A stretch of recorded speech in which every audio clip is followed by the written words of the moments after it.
Hello, ladies and gentlemen. My name is Phay, and welcome to the channel. So, what do you call a castle of silly people? A kingdom. Today, we're taking a look at Kingdom Builder from Donald X. Vaccarino and Queen Games.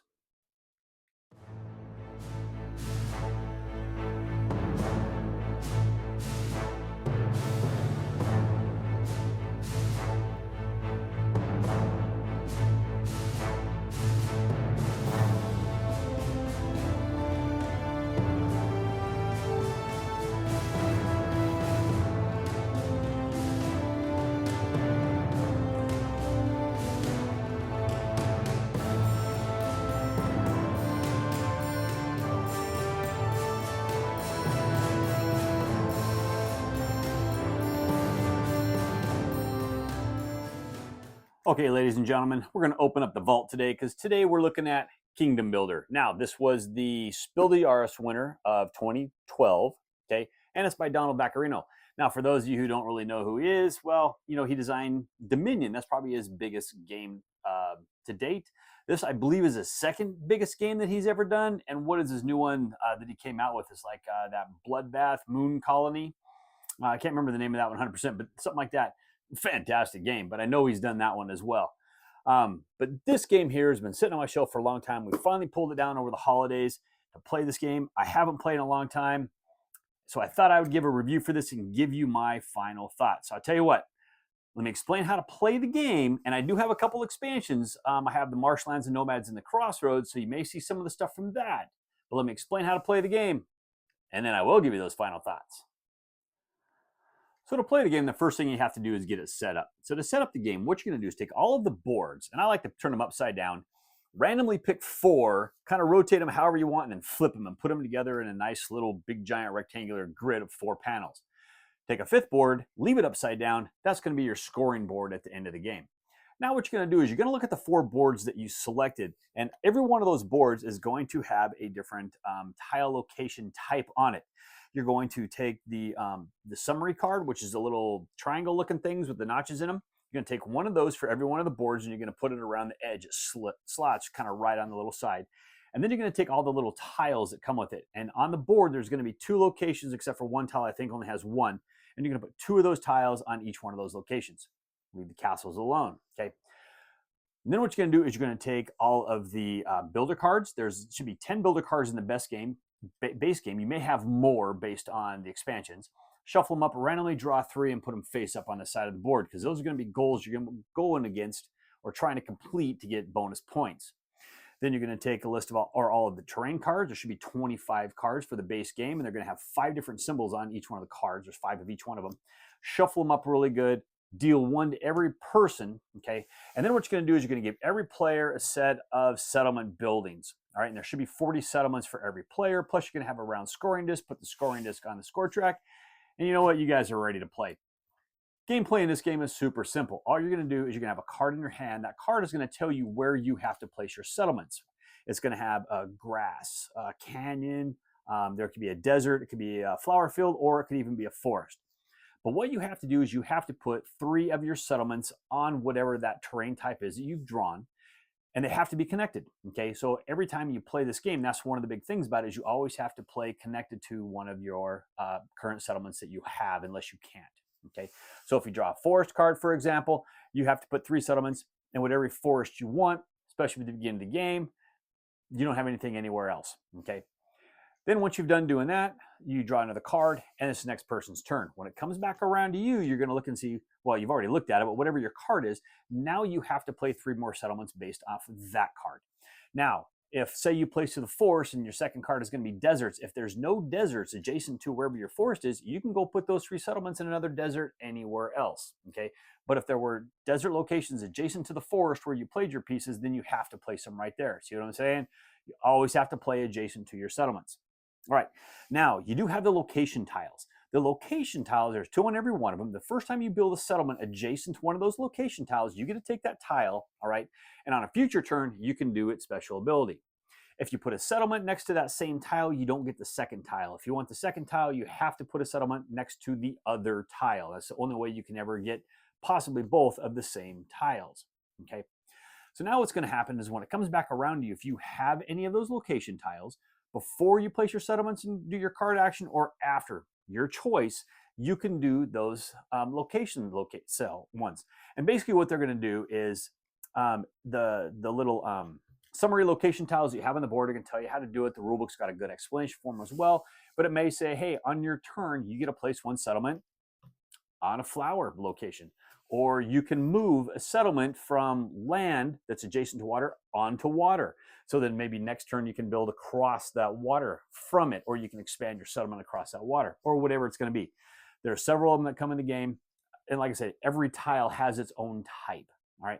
So what's going to happen is the game's going to go around and around and around until one person runs out of settlements. All right. Once that person runs out of settlements, okay, you're going to look and you're going to make sure everybody gets an equal number of turns. So whoever the first player was, you just look and see who the person to the right of that person is. That person is going to end up taking the last turn. Once everything's done, then you're going to go to final scoring. Okay. Now, final scoring, how it's going to work is you are going to look at the 3 builder cards, and those builder cards are going to tell you what you have to do or what you should have been doing during the game to get points. They may say you needed to build your settlements in a straight line, or you need to have, you know, the largest settlement, you're going to get points for this, or you need to build adjacent to mountains, or you may have to do something. But you look at that and you figure out how many people get points for that. You count up everybody's and you move them on the score track. And you do that to the second, and then you do that to the third as well. And then what you're going to do is you're going to look at the castles. Every board, okay, is going to have one castle location. All right.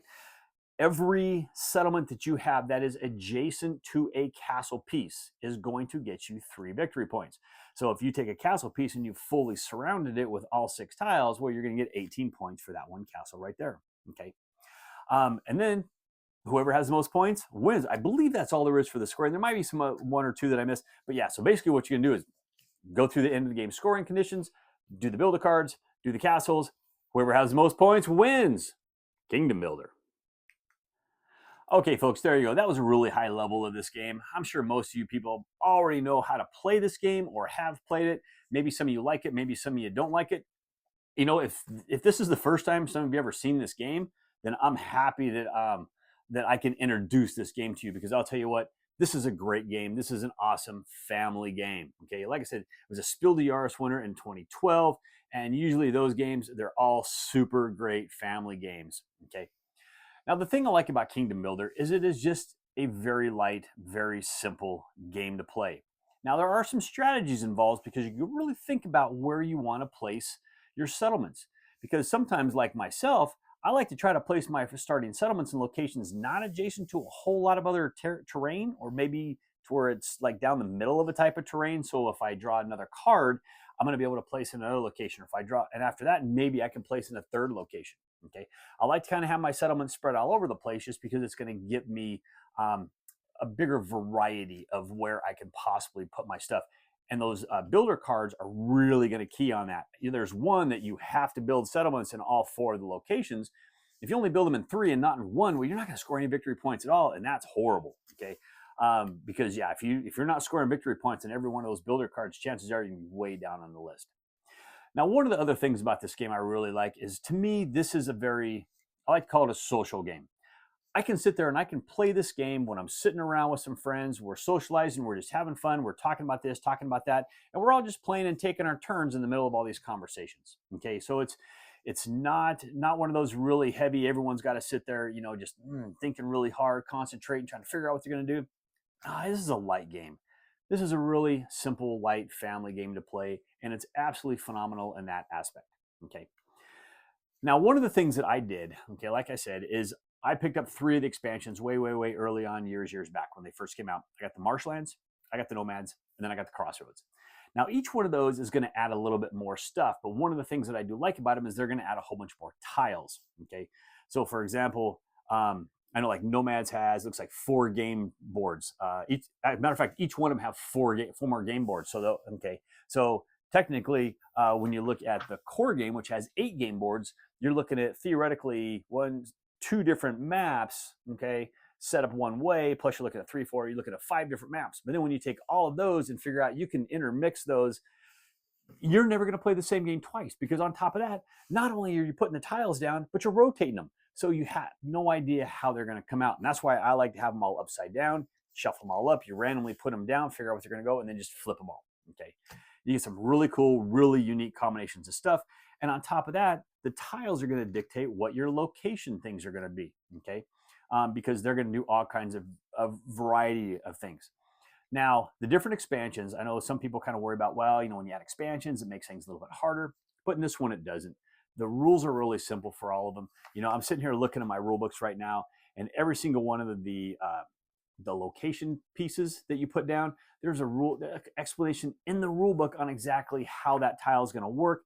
And if it comes with cards, more of those builder cards, it talks about all the builder cards too. Okay, so I do believe there's like new builder cards for for the nomads tile, the families or the shepherds or the ambassadors. What's it going to do? And it gives you examples. Okay, this game is so easy to play. Once you've just played one or two turns of this game, it's like, oh yeah, okay, I got it. It's good. Now let's play. Now let's see, how am I going to do my strategies? How am I going to get those location tiles? How am I going to get all my things next to those castles? Because that's the biggest thing with this game is once you start putting settlements down, if you want to try to go get some of these other features, if you draw those cards that keep letting you build or making you build right by your existing settlements, it's hard to get to those other locations. So you have to figure out how you want to do that in your strategies. But as far as I'm concerned, to me, this is a fantastic game. I've had this in my collection for a long time. If it wasn't for the fact that we had someone new come over to my house and play this game over the holidays, and they're like, hey, what's Kingdom Builder? I'm like, oh, let's put it on the table and let's find out. Okay, let's go ahead and play because it's a really great settlement game. And everybody had a lot of fun playing it. We just played as a 4-player game, and it was a great game. So there you go.